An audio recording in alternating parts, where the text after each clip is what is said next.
matinée de merde. Je comptais me mettre sur le projet et vous faire la petite vidéo sur le Webasto, en espérant que demain il fasse le même temps. Je ferai ça demain. Avec le temps qui me reste, vu qu'il risque de faire nuit dans pas longtemps, on va déjà faire le ménage du cobaye numéro 2 pour y voir un peu plus clair.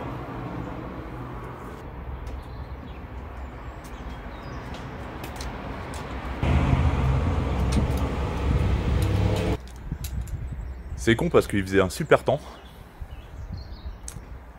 Mais malheureusement, les aléas du direct. Donc du coup on se retrouve sur cobaye numéro 2. On va avoir mon petit matériel qui est là.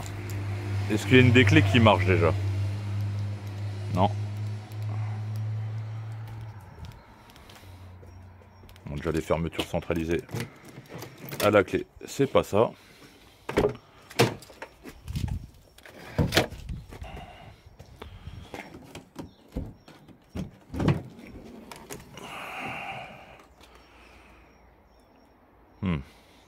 Je vais également faire ma grosse crevure, je vais récupérer tout ce qui est possible pour le cobaye numéro 1. Je vais même aller jusqu'aux essuie-glaces, la tubulure que je vous avais parlé pour le refroidissement du gasoil. Et vous vous rappelez mon histoire de plaquettes qui ne touchent jamais les disques, ou même les vibrations que j'ai à l'avant par rapport au frein. On verra bien. Comme je l'avais dit, il y a beaucoup de similitudes avec le 525D, le M57 pardon, D25. Dans la liste des choses, dans la liste des modifications, on va bien sûr la cylindrée, 2,9 litres au lieu de 2,5 litres, comme on en avait parlé. Le turbal qui est plus grand, mais plug and play sur un 2,5 litres, donc ça c'est une bonne chose. La pompe à injection reste la même. Par contre les injecteurs sont tout de même différents, donc on poussera le vis un peu plus loin au moment venu. Mais bon, pour le coup, on va la lever. Celle-là, elle est pas mal.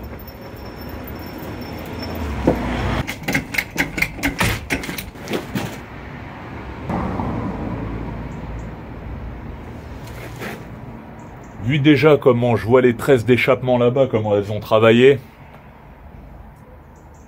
c'est qu'il y a un peu tout vraiment qu'à bouger. Ce qui veut dire que malheureusement, elle pourra me servir de cobaye pour certaines choses. Mais pour tout ce qui est prise de gabarit, pour au final finir sur le projet, vu que là, toutes les cotes, autant vous dire, il n'y a rien qui est juste, bah, cobaye numéro 1 restera cobaye. Où est-ce que j'y pète une chandelle maintenant là-dessus?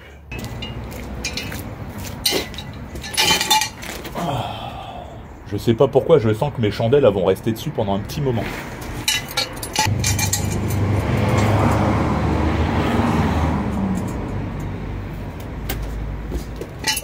La deuxième. Ouais.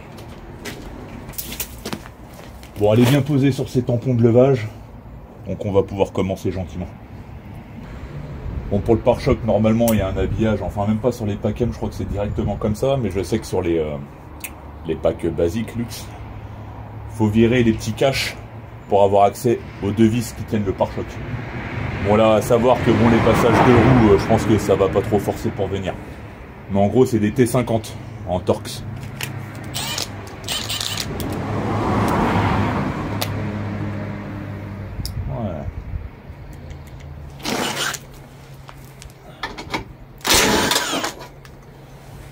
Puis bien sûr, je vais conserver les moindres vis, les moindres écrous, les moindres clips, tout ce qui est possible. Parce que c'est souvent le genre de merde, vraiment, qu'on veut pousser le détail au maximum pour refaire sa caisse propre. C'est toujours les petits détails qui font chier. Et puis bah, chez BM, le problème, c'est qu'un clip, ils vendent pas, ils vendent ça par vingtaines, centaines, par sachet. Et puis bah, le coût, c'est pas le même.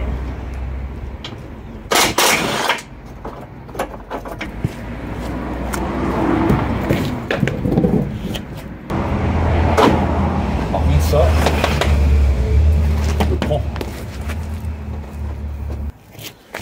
J'allais oublier de protéger mes mimines, tiens.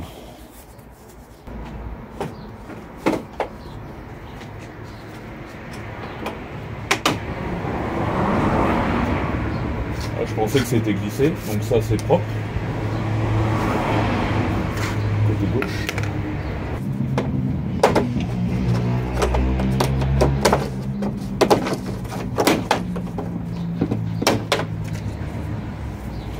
Côté droit.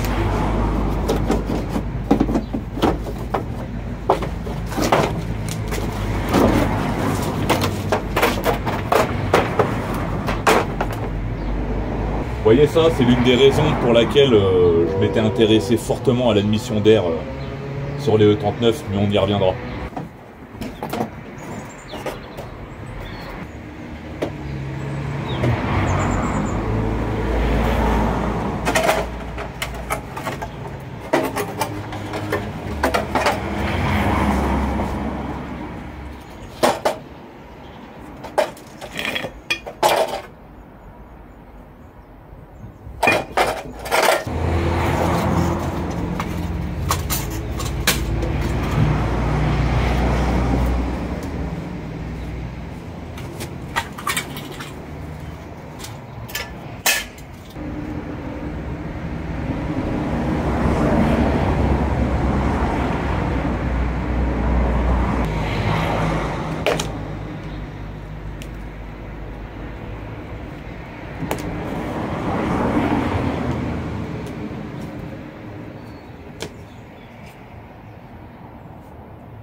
Si quelqu'un veut.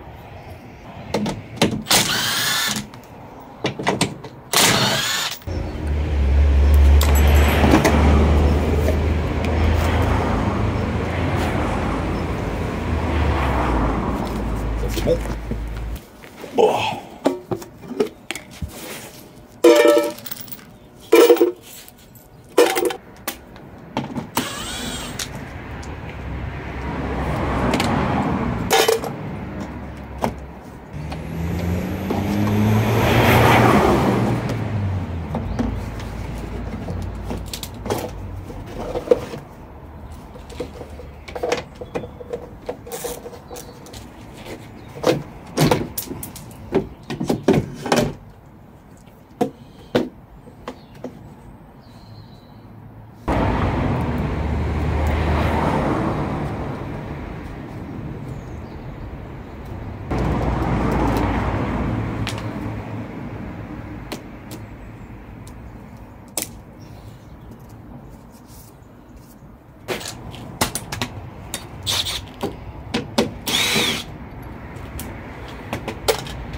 Bah écoute, des vrais L à phase 2.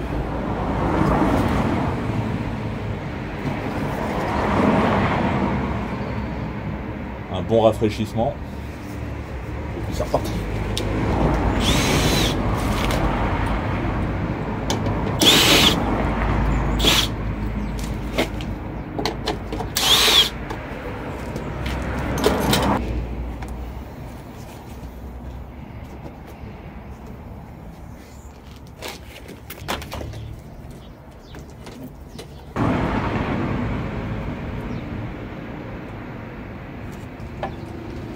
Vous savez, ce genre de petites choses qu'on casse et qu'on n'arrive plus à remettre la main dessus, vous voyez?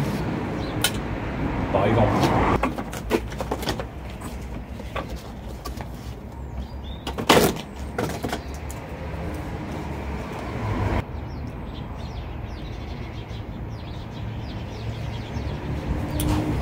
Ça, c'est celui du cobaye numéro 1. Ça, numéro 2. Et dans le cadre d'un changement d'échangeur, à défaut de lui défoncer la gueule à celui-là, est-ce que vous voyez où je veux en venir? Ah oui, ça va tourner beaucoup moins bien.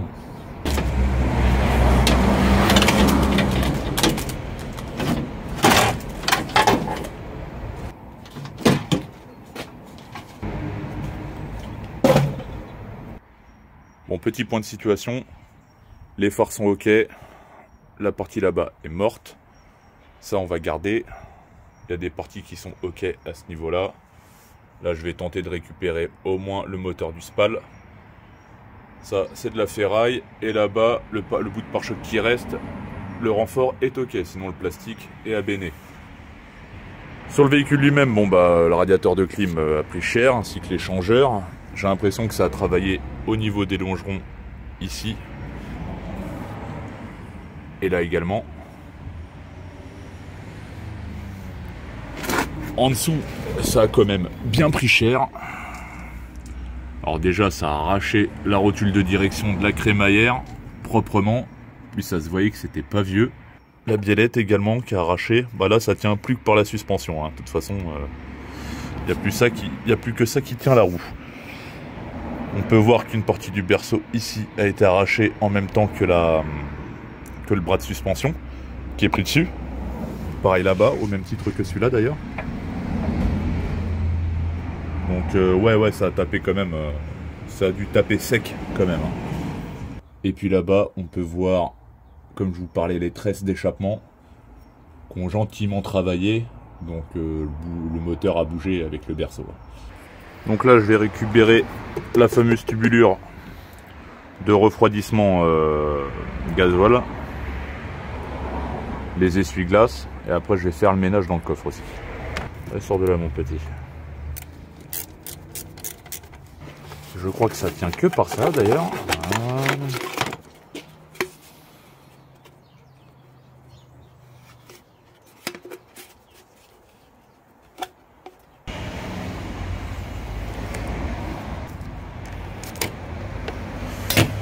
Je ne me souviens plus comment c'était foutu.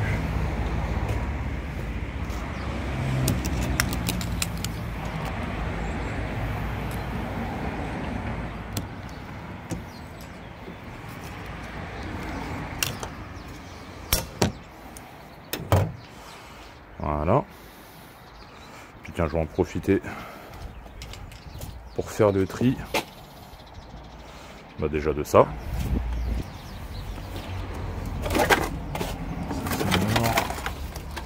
Oh, il y avait une jolie lame avant.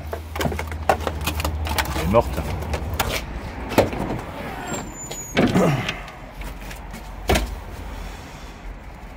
Alors.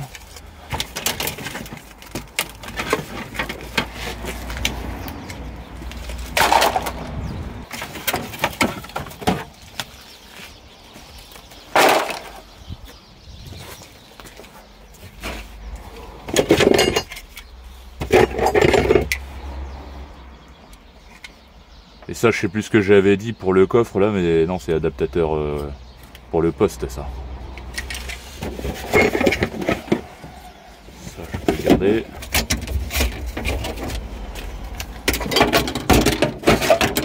Est-ce que t'en es content de tes mains? Putain.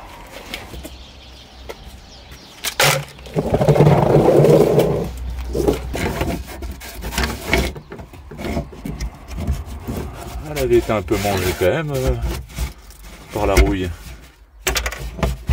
Bref.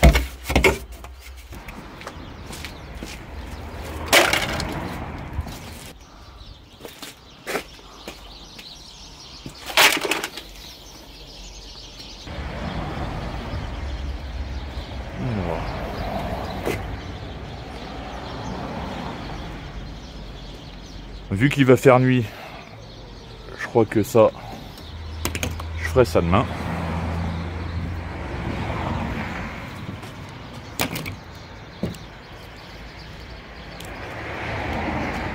Puis je vais ranger tout mon bordel.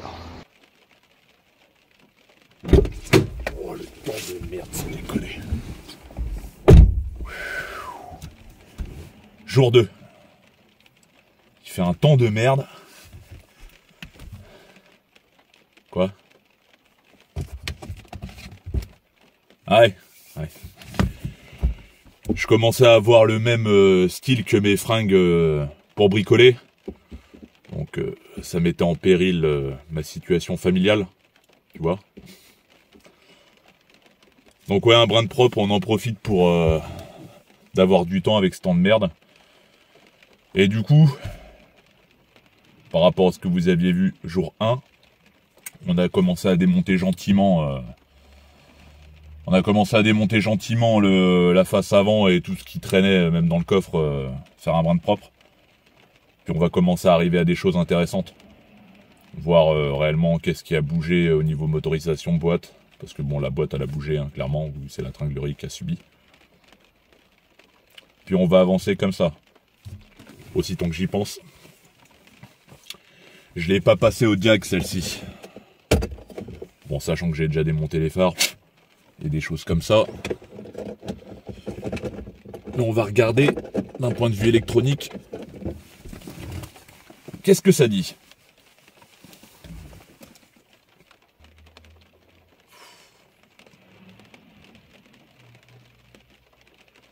Vivement les beaux jours. On n'y est pas.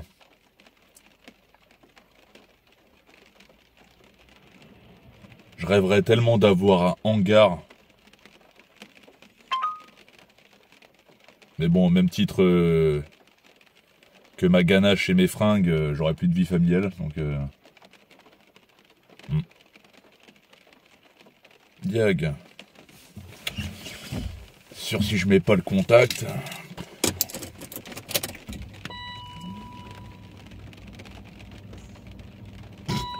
Je me disais aussi.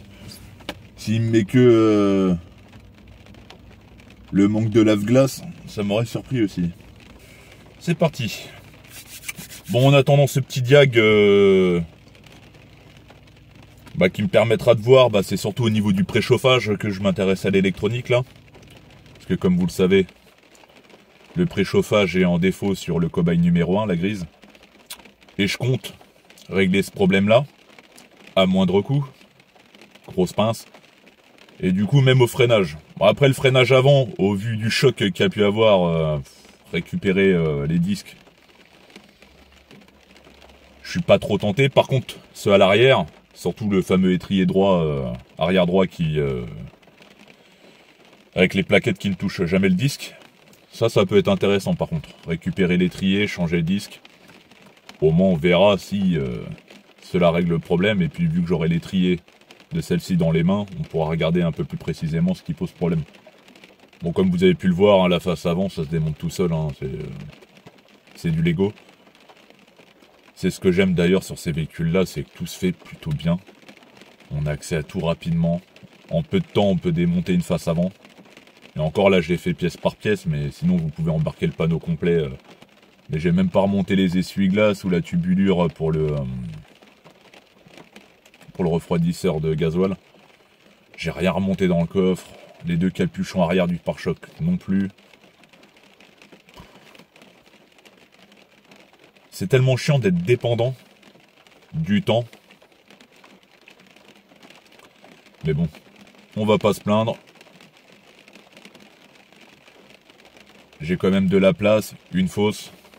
Je sais pertinemment que parmi vous, il y en a qui sont en mode parking, comme j'ai pu l'être. Hein. Donc je comprends, donc on va éviter de pleurnicher. Mais pour faire avancer la chaîne, et puis commencer à arriver à des choses intéressantes. Donc là, comme vous le savez, le Webasto, c'est un des premiers trucs que j'avais fait en récupérant cobaye numéro 1, là, à son achat. Puis clairement, j'en suis satisfait, il n'y a rien, il n'y a aucun problème à ce sujet-là. De toute façon, comme d'hab, pour le prochain épisode, pour le Webasto en question, sur le projet, ça sera tableau, théorique, et on passera à la pratique, directement. Hop, ça c'est fait. Alors, qu'est-ce que ça dit? Moteur, DDE. Dispositif de préchauffage, le bâtard. Contrôle capteur de régime, ouais, ça a dû bouger. Okay, c'est bon. Moi, après le reste, bon, je m'en fous un petit peu. Hein, c'était vraiment le côté préchauffage qui m'intéressait. Puis là, au vu du choc, de toute façon, ça a mis pas mal de choses en défaut. Système de retenue, combiné d'instruments. Bah écoutez, ça marque la fin de cette petite vidéo sans grand intérêt en soi. Hein, c'est du démontage du cobaye numéro 2. Mais bon, moi, ça vous fait du contenu pour le week-end. Qu'est-ce qu'il y a ? Ça vous fait du contenu pour le week-end. Et puis, bah, en l'attente que des jours meilleurs se présentent et je vais vous faire des choses un peu plus intéressantes. Voilà. Bon, je vous dis à bientôt. Bye.